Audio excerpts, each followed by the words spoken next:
सभी का आपके अपने YouTube channel legal and social awareness में बहुत बहुत स्वागत है। क्या इस आजाद भारत में कोई ये परिकल्पना कर सकता है कि आजाद हिंदुस्तान की सरकार या आजाद हिंदुस्तान में किसी प्रदेश की सरकार अंग्रेजों की तरह का कोई काला कानून ला सकती है? हाँ दोस्तों, 14 सितंबर 2020 यानी हिंदी दिवस के दिन उत्तर प्रदेश सरकार के होम मिनिस्ट्री के द्वारा, गृह विभाग के द्वारा एक नोटिफिकेशन जारी किया जाता है। उस नोटिफिकेशन के तहत अखबारों के माध्यम से, टीवी न्यूज के माध्यम से आपने सुना होगा कि उत्तर प्रदेश सरकार के द्वारा स्पेशल सिक्योरिटी फोर्सेस की गठन की बात कर दी जाती है। हरी झंडी दे दी जाती है कि स्पेशल सिक्योरिटी फोर्सेस का गठन किया जाएगा, यानी एसएसएफ का गठन किया जाएगा। और इसके गठन के लिए उत्तर प्रदेश सरकार के द्वारा special security forces act Uttar Pradesh 2020 पास किया जाता है। दोस्तों, आप सभी ने सुना होगा रॉलेट एक्ट के बारे में, जो 1919 में रॉलेट एक्ट पास किया गया था। इस स्पेशल सिक्योरिटी फोर्सेस को जो पावर दिए गए हैं, यह कहा जा रहा है कि यह वही पावर हैं जो अंग्रेजों द्वारा पारित रॉलेट एक्ट, जिसको काला कानून कहा गया था, उसमें लोगों को दिए गए थे हिंदुस्तानियों के ऊपर जुल्म करने के लिए। सच्चाई क्या है? महत्वपूर्ण तथ्य क्या है? क्या वाकई में उत्तर प्रदेश सरकार द्वारा जो स्पेशल सिक्योरिटी फोर्सेस का गठन किया जा रहा है एसएसएफ का, वो वाकई में एक काला कानून है, रॉलेट एक्ट की तरह का कानून है? इन सारी बातों के बारे में आज की वीडियो में बात करते हैं और देखते हैं कि वास्तव में सच्चाई क्या है।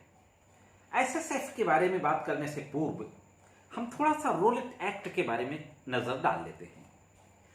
रॉलेट एक्ट, जिसको कि जो इंग्लैंड के हाईकोर्ट के जो जज थे, जस्टिस सिडनी रॉलेट, उनके नाम पर इसको रॉलेट एक्ट कहा गया। क्यों कहा गया? क्योंकि जस्टिस सिडनी रॉलेट की अध्यक्षता में एक समिति बनाई गई थी और इस समिति के रिपोर्ट के अनुसार, यानी इस समिति के जो सिफारिशें थीं, उन सिफारिशों की रोशनी में वो बिल पास किया गया था जिसको रॉलेट एक्ट कहा गया। यह 18 मार्च 1919 को पास किया गया था और ये समिति बनाई गई थी 10 दिसंबर 1917 को। इस समिति ने अपनी रिपोर्ट दी थी 15 अप्रैल 1918 को और 18 मार्च 1919 को ये रॉलेट एक्ट पास किया गया था। इस रॉलेट एक्ट में जो अहम बातें थी वह यह थी कि किसी भी व्यक्ति को मात्र संदेह के आधार पर गिरफ्तार किया जा सकता है, बिना किसी वारंट के, बिना मुकदमा चलाए सालों तक, महीनों तक उसको जेल में रखा जा सकता है। और मुकदमे को भी अगर चलाया जाएगा तो गुप्त रूप से चलाया जाएगा। जिस व्यक्ति को गिरफ्तार किया गया उस व्यक्ति को यह तक जानने का अधिकार नहीं कि उसके खिलाफ शिकायत किसने की है।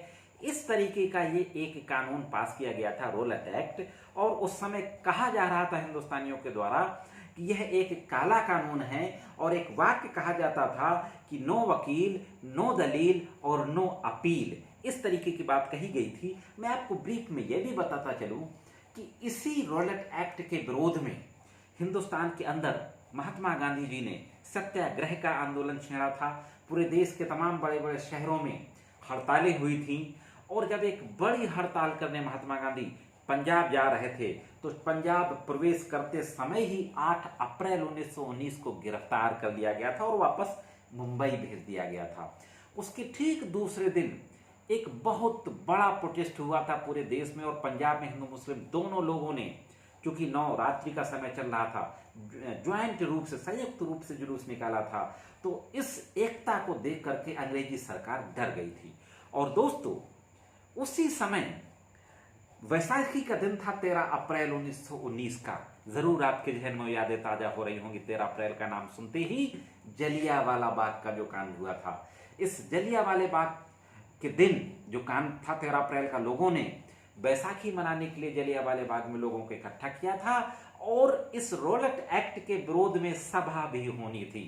तो जो जनरल डायर था उस समय, जो गवर्नर जनरल पंजाब का, उसने अंधाधुंध वहां के लोगों पे, निहत्थे, निर्दोष, बेकसूर लोगों पे गोलियां चलवाई थी। लगभग 1000 लोगों की मौत हुई थी दोस्तों। तो यह था रॉलेट एक्ट और उसका विरोध। अब एक नजर डालते हैं कि उत्तर प्रदेश की श्री योगी आदित्यनाथ जी की सरकार ने जो Uttar Pradesh special security forces act 2020 पारित किया और उसके तहत एसएसएफ का जो गठन किया, वो क्या है, उसमें क्या सच्चाई है। साथियों, उत्तर प्रदेश की सरकार ने योगी आदित्यनाथ जी ने 26 जून को इसके गठन को मंजूरी दे दी थी। इसी साल 26 जून को मंजूरी दे दी थी और यह तक कहा गया शासन के अधिकारियों के द्वारा ट्वीट करके कि यह मुख्यमंत्री जी का ड्रीम प्रोजेक्ट है। इसकी गठन की मंजूरी दी थी। इसके बाद 14 सितंबर 2020 को गृह विभाग में नोटिफिकेशन जारी किया। नोटिफिकेशन जारी करके ये कह दिया कि एक SSF यानी स्पेशल सिक्योरिटी फोर्सेस का गठन होगा और इस गठन के जो मुख्य बात है कि इस गठन का उपयोग क्या है, इस गठन की शक्तियां क्या हैं, उसको लेकर के मीडिया के कुछ हलकों में, बुद्धिजीवी वर्गों में, प्रगतिशील लोगों में विरोध के सुर आने लगे हैं। दोस्तों, तो एक नजर डालते हैं कि ये जो बनने जा रहा है स्पेशल सिक्योरिटी फोर्स, उसकी उपयोगिता क्या है, यूटिलिटी क्या है और इसको क्या क्या पावर दिए गए हैं। दोस्तों, प्रदेश सरकार के द्वारा यह कहा जा रहा है कि उसको CISF के तर्ज पर बनाया जाएगा। सेंटर इंडस्ट्रियल सिक्योरिटी फोर्सेज जो है, जो कि औद्योगिक जो संस्थान है उनकी सिक्योरिटी में लगाया जाता है। अब सवाल ये उठता है कि जब ऑलरेडी CISF है तो SSF की जरूरत क्या है।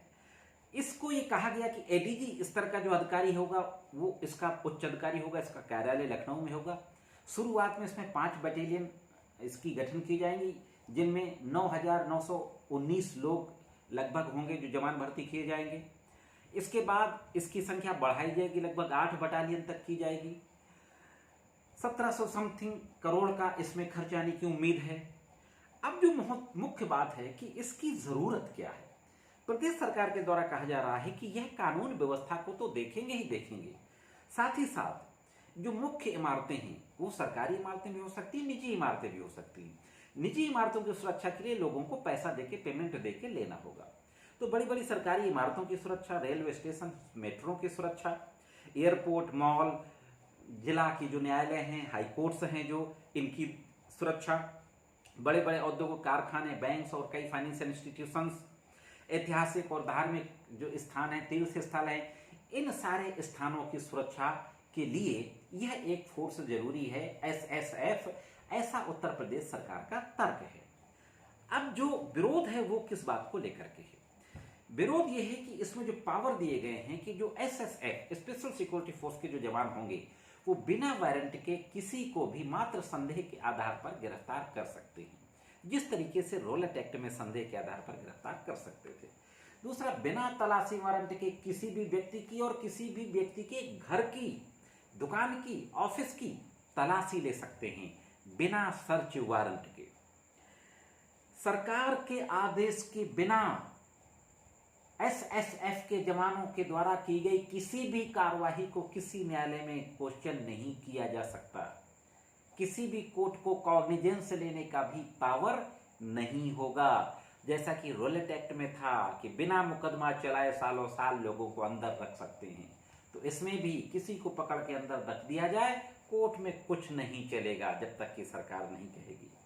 किसी के भी विरुद्ध FIR कर सकते हैं, सिर्फ डाउट काफी है, संदेह काफी है FIR करने के लिए, किसी ग्राउंड की जरूरत नहीं है। दोस्तों, साथियों, कितनी समानता है रौलट एक्ट में और स्पेशल सिक्योरिटी फोर्सेस को दिए गए पावर में। और रौलट एक्ट के तहत जो ब्रिटिश की जो सेनाएं थी, ब्रिटिश की जो पुलिस थी, उसको जो पावर दिए गए थे, इसलिए इसको काला कानून कहा जा रहा है कि नो वकील, नो दलील और नो अपील। दोस्तों, साथियों, यह लोकतंत्र के लिए खतरा है, लोगों के कॉन्स्टिट्यूशनल फंडामेंटल राइट्स के लिए खतरा है। आर्टिकल 21 का क्या होगा, जो ये कहता है कि किसी भी व्यक्ति की व्यक्तिगत स्वतंत्रता और जीवन जीने की स्वतंत्रता को बिना विधिक प्रक्रिया अपनाए वंचित नहीं किया जा सकता। No person shall be deprived from his life in personal liberty except the procedure established by law. Article 21 of the constitution, it's the most important article, most important constitutional fundamental right. किसी को भी पकड़ के आपने डाल दिया संदेह के आधार पर, क्या होगा आर्टिकल 21 का। और सेक्शन 41 जो CRPC है, जो कहती है कि वो कौन सी परिस्थितियां होंगी जब बिना वारंट के किसी को गिरफ्तार किया जा सकता है, वो सेंट्रल लॉ है। CRPC सेंट्रल लॉ है। कॉन्स्टिट्यूशन इंडिया की सर्वोच्च लॉ है, सर्वोच्च किताब है, एक पवित्र ग्रंथ है कॉन्स्टिट्यूशन, जिसके तहत हमारा देश चलता है। क्या उसको एक प्रदेश की विधानसभा में इस तरीके का कानून पास करके उन संवैधानिक मौलिक अधिकारों को खत्म किया जा सकता है? नहीं किया जा सकता दोस्तों। यह डेमोक्रेसी के लिए खतरा है। लेकिन हम पिछले कुछ दिनों से देखें उत्तर प्रदेश सरकार के पैटर्न को, किस रवैये से वो कार्य कर रही है। हम जब इसमें नजर डालते हैं तो हम देखते हैं कि उत्तर प्रदेश सरकार की कार्यशैली क्या है। पुलिस कमिश्नरी व्यवस्था को कितना जल्दी से उन्होंने लागू किया। यूपी को का जो अधिनियम है उसको बड़ा हड़बड़ी में लागू किया। संपत्ति वसूली के संबंध में आपने देखा लास्ट ईयर सीएए के मूवमेंट के दौरान बिना दोष सिद्ध हुए लोगों की संपत्तियों की वसूली करना, प्रदर्शन के दौरान दुर्भाग्य से जो आगजनी जो तोड़फोड़ नुकसान हो जाता उसकी भरपाई करना बिना दोष सिद्ध हुए। तो ये कोई भी कानून हो, प्रदेश सरकार इस तरीके से इस पैटर्न में काम कर रही है कि पुलिस के हाथों को मजबूत किया जाए, यानी पुलिस को इतना मजबूत कर दिया जाए कि लोगों के डेमोक्रेटिक, लोगों के कॉन्स्टिट्यूशनल राइट्स वो जब चाहे उनको खत्म कर सकती है। दोस्तों यह थी इस संबंध में एक जरूरी महत्वपूर्ण जानकारी जिसको मैंने आप तक पहुंचाया। ये जानकारी कैसी लगी कमेंट्स करके अपनी राय अवश्य दें दोस्तों। आज की वीडियो में सिर्फ इतना ही। मिलते हैं किसी अन्य वीडियो में कानून की कुछ अन्य जानकारियों के साथ। तब तक कानून की विभिन्न तरीके की जानकारियों के लिए देखते रहें लीगल एंड सोशल अवेयरनेस।